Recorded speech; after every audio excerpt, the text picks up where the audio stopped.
kulanti wacan wanaagsan daawadayaal halkani waa Bisle TV kusoo dhawaada warbixin iga soo gaadhigayga Soomaalida iyo caalamka intiisa kale qodobadan warkeedu ku hayo waxa kamid ah Ra'iisul Wasaaraha Soomaaliya ayaa madaxda wada tashiga qaran kala hadlay dardargelinta doorashada aqalka sare faahfaahin dheeraad ah waxay ka soo baxayaan qarax khasaare geysta oo ka dhacay gobolka Hiiraan tartanka dhanka feerka u dhaxeeyay ramla oo mataleysa qaranka Soomaaliya iyo Mario ka socotay wadanka Romania waxay guushu raacday Mario ka socotay qaranka Romania dawladda Soomaaliya waxay sheegteen 13 dagaalame iyo horjoogayaashoodii ay ku dileen gobolka Shabeellaha Hoose kuwaas oo ka tirsan ururka al-shabaab qaramada midoobeyna waxay ka hadashay qodobada haweenka doorashooyinka dalka Soomaaliya madaxweynaha Somaliland mudane Muuse Biixi Cabdi ayaa waxa uu isna qasriga madaxtooyada Somaliland ku sagootiyay danjiraha midowga Yurub u qaabilsan wadamada Soomaaliya iyo Somaliland Nicholas Berlanga oo dhamaatay madaxweynaadkiisii danjirnimo ee wadamadani intaas waa qodobada warka kuwa ugu doorka roole ee migiyaatana waxa isku diyaarisaan faahfaahinta qodobadaas iyo kuwa kale oo xiiso badan Ra'iisul Wasaaraha Soomaaliya Maxamed Xuseen Rooble ayaa kula qaatay madaxda wada tashiga qaran ee dalka caasimadda Muqdisho Ra'iisul Wasaare Rooble ayaa habka fogaan aragga kula shiray madaxda golaha wada tashiga qaranka wuxuuna ku booriyay inay sida ugu dhaqsaha badan u qabtaan doorashada aqalka sare maadaama shalay ay ku ekeyd xilligii loo qabtay in la bilaabo doorashada aqalka sare afhayeenka xukuumadda Soomaaliya Maxamed Ibraahim Macallim ayaa sheegay in madaxda ay isla qaateen in la dardargeliyo doorashada golaha aqalka sare ee baarlamaanka Soomaaliya kulankan ku dhaxmaray habka fogaan aragga madaxda wada tashiga qaran iyo ra'iisul wasaaraha ayaa imanaya xilli mar kale dib u dhac ku yimid doorashada xildhibaanada aqalka sare oo lagu wadeynay shalay ka bilaamato goobaha loo asteeyay ee maamul goboleedyada dalka ramla waa gabadha Soomaaliya ku matalaysa ciyaaraha feerka Olombikada ee ka socda magaalada Tokyo ee wadanka Japan ayaa looga adkaaday dhibco kadib markii ay soo wajaheen gabadh kale oo ka socotay wadanka Romania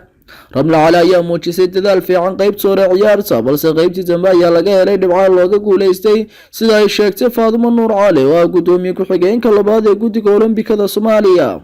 markii ugu horeysay gabadh Soomaaliyeed ay ka qayb qaadato tartanka dhinaca feerka iyadoo matalaysa qaranka Soomaaliya gudoomiye ku xigeenka guddiga Olombikada Soomaaliya ayaa sheegtay in ramla looga guuleystay nasiib waxayna ku amaantay inay muujisay dadaalkeedii ugu badnaa saddexda bisha August Cali Iidlow Xasan ayaa Soomaaliya uga qayb gali doona tartanka orodada 1500 mitir xafiiska qaramada midoobay ee Soomaaliya ayaa war qoraal oo ka soo baxay waxa lagu soo dhaweeyay guddi shalay u magacaabay ra'iisul wasaaraha Soomaaliya ilaalinta qoondada dumarka ee 30% inta lagu wada jiro doorashooyinka wadanka bahda qaramada midoobay ee Soomaaliya waxay soo dhaweynaysaa magacaabista uu magacaabay ra'iisul wasaare Maxamed Xuseen Rooble 13 xubnood oo guddi u qareemisa kaasoo ka shaqeynaya xaqiijinta qoondada haweenka ugu yaraan 30% ee kuraasta baarlamaanka federaalka ay haweenku ku yeelanayaan saa waxa lagu yiri war ka soo baxay qaramada midoobay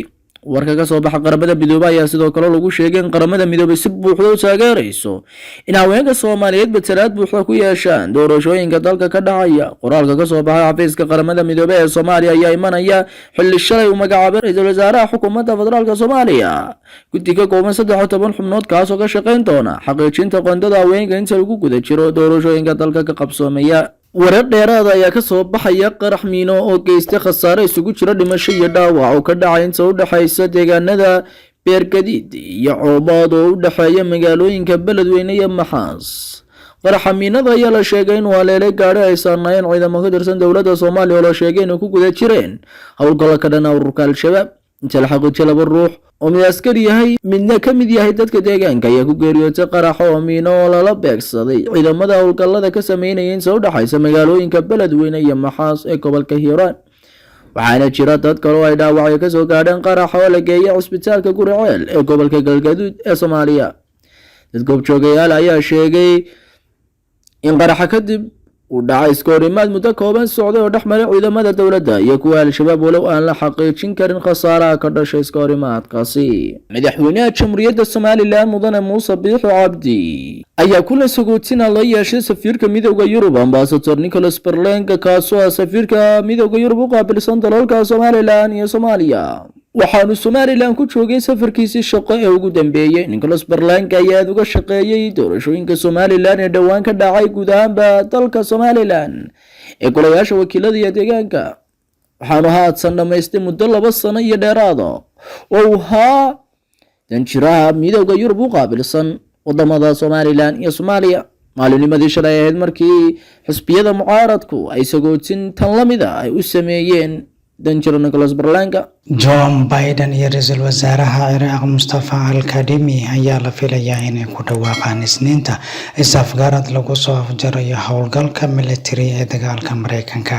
ee Ciraaq dhamaadka sanadkan, sida uu sheegay sargaal sare oo ka tirsan maamulka Biden. qorshaha lagu bedelayo howlgalka military ee Mareykanka oo ujeedkiisa la sheegay inuu yahay inuu ka caawiyo Ciraaq sidii ay uga adkaan lahayd dowladda Islaamiga ah, isla markaana loo qaadi lahaa talo bixin adag iyo tababar ayaa lagu qeexi doonaa warmurtiyeed ballaaran oo ay soo saari doonaan labada hogaamiye kadib kulan ka dhacay aqalka cad galabnimadii Isniinta, ayuu yiri sargaalku. Sargaalka ayaa sheegay in ciidamada amniga ee Ciraaq lagu tijaabiyo dagaalka ayna muujiyeen inay karti u leeyihiin ilaalinta dalkooda. hase yeeshee maamulka Biden wuxuu aqoonsan yahay in ISIS ay tahay khatar weyn, ayuu yiri sargaalku. ISIS waxaa inta badan looga itaal roonaaday goobaha dagaalka sanadkii 2017, laakiin weli waxay awood u leeyihiin inay qaadaan weeraro khasaare badan dhalin kara. Toddobaadkii hore kooxdu waxa ay sheegatay mas'uuliyadda qarax miino oo lagu aasay wadada dhinaceeda oo ay ku dhinteen ugu yaraan 30 ayna ku dhaawacmeen 10 qof suuq ku yaala magaalada Baghdad.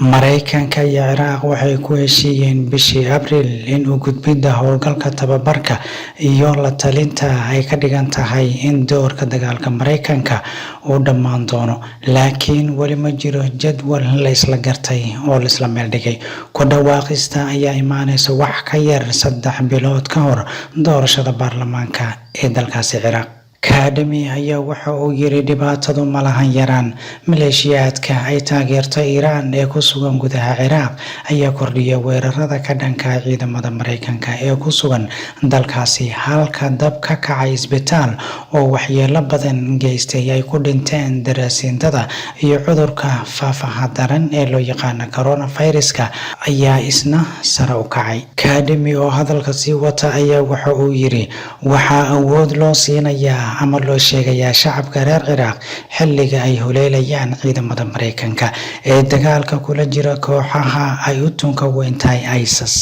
bishii la soo dhaafay boqor Cabdallah labaad ee Jordan iyo madaxweynaha Masar Abdel Fattah al-Sisi waxa ay booqdeen Baghdad si ay shirar halkaasi ka dhacay uga qayb galaan.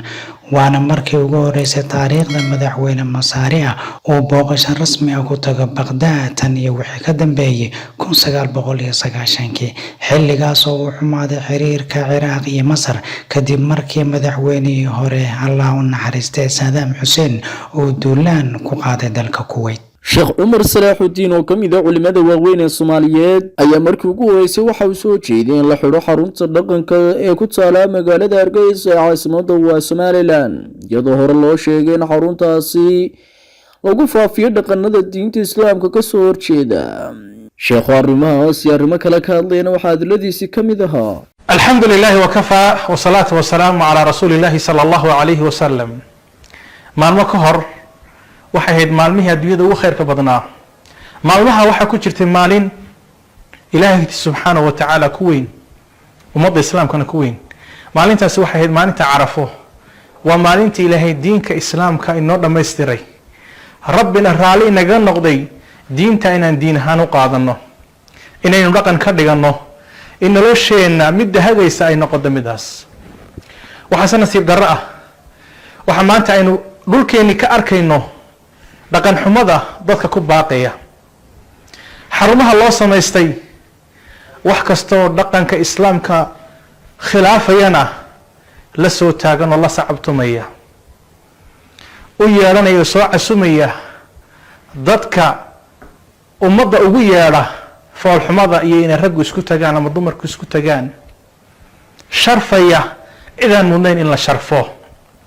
midaasaan rabnaa inaynu ka digno ummadda islaamkana aynu u sheegno. hadduu dhab yahay waxaan u jeedaa xarunta dhaqanka Hargeysa, hadday dhab tahay dhaqanka in laga shaqaynayo wanaagiisa ummadeena Soomaaliyeed ama Soomaaliland waxay dhaqan u lahayd iska daa wax kale ninka gaalkii markuu gacanta ku salaamo inay gacanta ciida ku xoko jireen hooyada baadiyaha joogta marka gaalku koobkeega ama gorofkeega wax ku cabo way kala jabin jirtay heer waxay soo gaadheen ay isku caayaan dadku saanacad iyagoo qof kasti uu cad mooday inuu gaal yahay halkaas ka taagnayn dadkeena aqoonta wanaagsanaa iyo nacaybka ay u qabaan cid kasto diintooda diid ku ah nimankaasi hadda meesha joogay waxay ku beer waxawsanayaan dhalinyartii inay yihiin niman aqoonta iyo cilmiga iyo maskax furfurka ay horumarka yihiin ummadda u horseedayaan laakiin idin weydiiye